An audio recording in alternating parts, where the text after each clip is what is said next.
शिकार है और हर दूसरी महिला एनीमिया का शिकार है।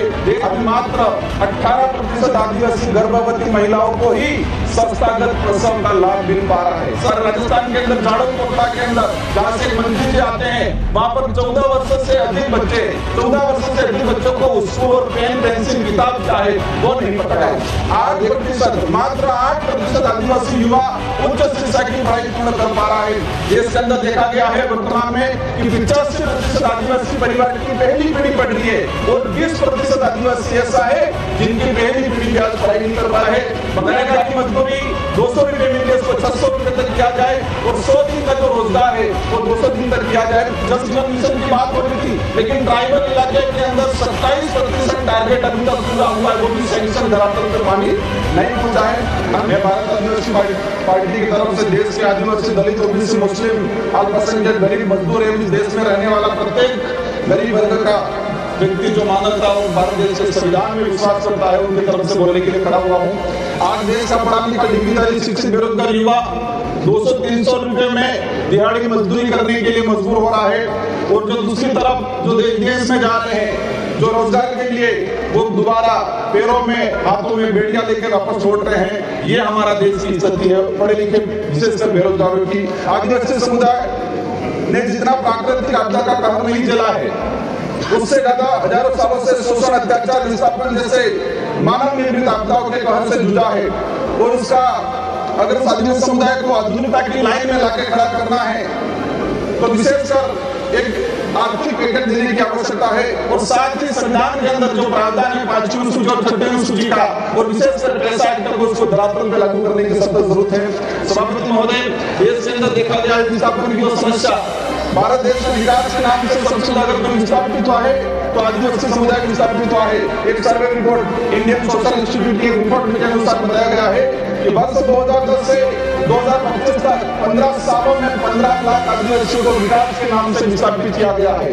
वर्ल्ड बैंक की रिपोर्ट में बताया गया है कि विस्थापन आदिवासी समुदाय में से 50% आदिवासी परिवार पुनर्विस्थापित नहीं हो पाते हैं। साथ ही भारत देश में एक सर्वे रिपोर्ट में आया है कि जो आदिवासी समुदाय है अपने जीवन काल के दौरान कम से कम 50% आदिवासी एक उम्र के अंदर 2 बार विस्थापित होते हैं। आजाद भारत में उस समाज को प्रताड़ित किया जा रहा है जिसका इतिहास का हर पन्ना खुद से रंगा हुआ मिलेगा। क्योंकि आदिवासी जल जंगल जमीन की लड़ाई के लिए, देश की रक्षा के लिए मुगलों से, राजा रजवाड़ों से और अंग्रेजों से लड़ता आया, कभी झुका नहीं, लेकिन आज उनके हालत बेहतर है। पिछले 10 सालों में भाजपा सरकार द्वारा धर्म की आड़ में कलम कागज के हथियारों से आदिवासियों के जल जंगल जमीन को हड़प कर आदिवासियों की मानसिक, आर्थिक, बौद्धिक हत्या करने का काम किया गया है। सभापति महोदय, आज बजट में सशक्त भारत बनाने की बात चल रही है। बनना चाहिए, हम भी चाहते हैं हमारा देश मजबूत बनना चाहिए, विश्व शक्ति बनना चाहिए, लेकिन स्थिति क्या है? हमारे देश का जो भविष्य कुपोषण की बेटियों में जकड़ा हुआ है। NNS 5 की रिपोर्ट बताती है कि आदिवासी बच्चों में 55% आदिवासी कुपोषित और उसमें भी 42% बच्चे गंभीर एनीमिया से पीड़ित थे। और आज देखा गया इस बजट के अंदर कि कुपोषण को दूर करने के लिए कोई बजट का प्रावधान नहीं किया गया है। बेटी बचाओ बेटी पढ़ाओ का नारा लगा रहे हैं। हमारे देश की महिलाओं के लिए हम भी चाहते हैं कि मजबूत बने, सशक्त बने, लेकिन हकीकत क्या है? देश के अंदर देखा गया है कि आदिवासी समुदाय में विशेषकर हर तीसरी महिला कुपोषण का शिकार है और हर दूसरी महिला एनीमिया का शिकार है। आदिवासी बच्चों में शिशु मृत्यु दर राष्ट्रीय औसत से 30% अधिक है। 5 वर्षों से कम उम्र के आदिवासी बच्चों की मृत्यु का अनुपात राष्ट्रीय औसत से 61% अधिक है। माननीय सभापति महोदय, बाकी जो रहा जो जीवन काल के अंदर देखा गया है, कभी माओवादियों के नाम से, कभी नक्सलवादियों के नाम से मारा जाता है। एट्रोसिटी में कई आदिवासियों को मारा गया। NSRC की एक रिपोर्ट बताती है कि वर्ष 2020 से 2025 मात्र 5 साल के अंदर 400 आदिवासी पुलिस मुठभेड़ में मारे गए हैं। आज मणिपुर का हत्याकांड, मणिपुर में देख लो, कई आदिवासियों को मारा गया है। छत्तीसगढ़, झारखंड का आम आदिवासी कभी उधर नक्सलवाद माओवादी की गोलियों के कहीं के निशाने पे है, उधर पुलिस की गोलियों पे निशाने है। बीच में आम व्यक्ति जो है वो आज उसके साथ अत्याचार हो रहा है। हर दिन एक व्यक्ति मारा गया है। आदिवासी दलित पिछड़ों को सशक्त बनाए बिना हमारे देश, भारत देश को सशक्त भारत बनाने की कल्पना करना एक पूरा सपना रह जाएगा। स्वास्थ्य सुविधा की देखा जाए, आदिवासी क्षेत्र में पीएचसी सीएचसी की सेठ जी की एक रिपोर्ट आई है कि आदिवासी बाहुल्य क्षेत्र में जितने पीएचसी सीएचसी है वहां पर 60% डॉक्टरों के पद रिक्त है। देश में मात्र 18% आदिवासी गर्भवती महिलाओं को ही संस्थागत प्रसव का लाभ मिल पा रहा है। संस्थागत प्रसव का सिर्फ मात्र 18%। सभापति महोदय ने कहा है। शिक्षा की बात करें, हमारे राजस्थान के अंदर झाड़ू कोटला के अंदर जहाँ से मंत्री जाते हैं वहां पर 14 वर्ष से अधिक बच्चे 14 वर्ष से अधिक बच्चों को स्कूल पेन पेंसिल किताब का है वो नहीं पता है। आज देखा गया है यूनिवर्सिटी की रिपोर्ट में देश में 35% आदिवासी बच्चे ड्रॉप आउट हो रहे हैं और राष्ट्रीय औसत 12% है। 8% मात्र 8% आदिवासी युवा उच्च शिक्षा की पढ़ाई पूर्ण कर पा रहा है। इसके अंदर देखा गया है वर्तमान में कि 85% आदिवासी परिवार की पहली पीढ़ी पढ़ रही है और 20% आदिवासी ऐसा है जिनकी पहली पीढ़ी भी आज पढ़ाई नहीं कर पा रही है। बकाया छात्रवृत्ति 2 साल से छात्रवृत्ति नहीं आ रही। हमारे राजस्थान के अंदर केंद्र से बजट रिलीज हुआ है। राष्ट्रीय विधेयक छात्रवृत्ति योजना शुरू की 2013 के अंदर 20 बच्चे जा रहे थे आदिवासी समुदाय के, मैडम 1 मिनट कर रहा है और आज भी 20 बच्चे जा रहे हैं। 2013 में हमारे देश से विदेश में 1,90,000 बच्चे पढ़ने जा रहे थे। आज 2024 के अंदर 13 लाख जा रहे हैं, लेकिन आदिवासी के वो 20 सीटें हैं वही सीटें आज तक बढ़ाई नहीं है। लास्ट में अंत में कहना चाहूंगा नरेगा के अंदर इस बार देखा गया बजट कोई नहीं बढ़ा गया है। नरेगा की मजदूरी 200 रुपए मिलती है उसको 600 रुपए तक किया जाए और 100 दिन का जो रोजगार है वो 200 दिन तक किया जाए। साथ ही आंगनबाड़ी कार्यकर्ता से हर प्रकार की सर्वे करा के सेंट्रल गवर्नमेंट उसको हैंडओवर करे और आंगनबाड़ी कार्यकर्ता सहायिका को एक राजकीय कर्मचारी का दर्जा दिया जाए और उसको नियमित करके भुगतान किया जाए। जल जीवन मिशन की बात हो रही थी, लेकिन ट्राइबल इलाके के अंदर 27% टारगेट अभी तक पूरा हुआ है, वो भी सैंक्शन धरातल पे पानी नहीं पहुंचा है।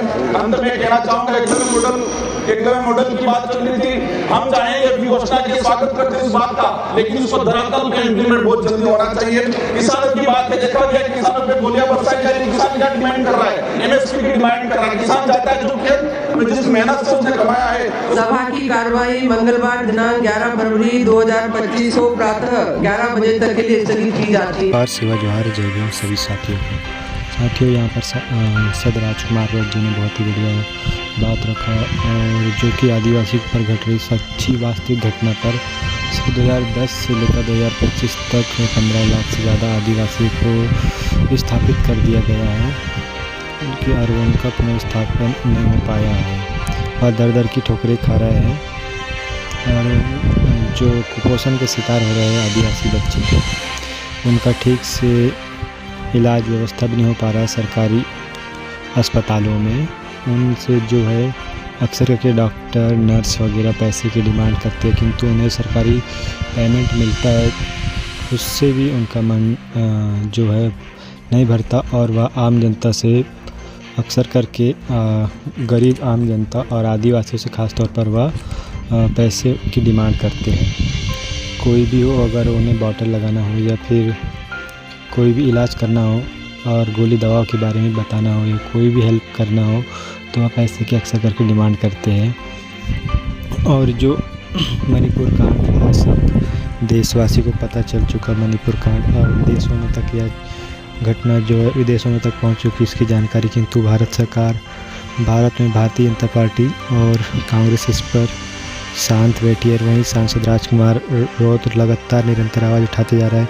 हर बार वह मणिपुर कांड को अवश्य सामने लाते हैं और जो आदिवासियों को जो विस्थापित किया जा रहा है, जगह से उन्हें भगाया जा रहा है, उनकी जो ज़मीन से जो सरकार को हक अधिकार नहीं है, कानून संविधान के दायरे में रहकर सरकार कार्य करे तो उन्हें ग्राम सभा को लेकर जागरूक करना चाहिए, किंतु उन्हें ग्राम सभा को लेकर जागरूक नहीं करती है। ना ही अभी तक ग्रामीण क्षेत्रों में जंगल क्षेत्रों में आदिवासी लोग जान पाए हैं और ना ही उन्हें शिक्षा एजुकेशन व्यवस्था हो पाई है। शिक्षा एजुकेशन व्यवस्था न होने के कारण और उन्हें जागरूक न कराने के कारण और सांसद राजकुमार रुद्दी ने जो बात कहा है कि जहाँ भी भाजपा सरकार है वहाँ पर शिक्षा एजुकेशन को ख़त्म किया जा रहा है, तो यह तो बिल्कुल बात सत्य भी है और वहीं कांग्रेस भी इस पर कार्य कर रही है। कांग्रेस के जो क्षेत्र रहा है क्षेत्रों में पूरा जिन जिलों में कांग्रेस का कब्जा भी रहा है तो वहाँ भी कांग्रेस के विधायक सांसद उन्हें जागरूक करने का काम नहीं करते, चाहे वो ST रिजर्व सीट से ही क्यों न सांसद विधायक बने हो, किंतु अपने समाज को वह अंधेरे में रख रहे हैं और वही समाज जो है एक और बहुत ही ज़्यादा पिछड़ता हुआ ही जा रहा है और उनकी आबादी निरंतर घटती ही जा रही है कुपोषण के शिकार होने के कारण उनकी डेथ हो जाती है और ऐसी बहुत सारी परेशानियों का सामना करना पड़ रहा है। बाकी आप लोग सांसद राजकुमार रॉय जी को लेकर क्या सोचते हैं? उनका यह जो संसद में जिस प्रकार से उन्होंने आवाज़ उठाया, आपको कैसा लगा? कमेंट अवश्य करें और जय जोहार अवश्य लिखा करें। सभी साथियों को सेवा जोहार, नमस्कार, जय भीम। संदीप बंकी मीडिया यूट्यूब चैनल पर पहली बार आए चैनल को सब्सक्राइब करें, वीडियो को लाइक करें, वीडियो को शेयर करें। सांसद राजकुमार रॉय जी लगातार निरंतर आदिवासी के लिए कार्य करते जा रहे हैं।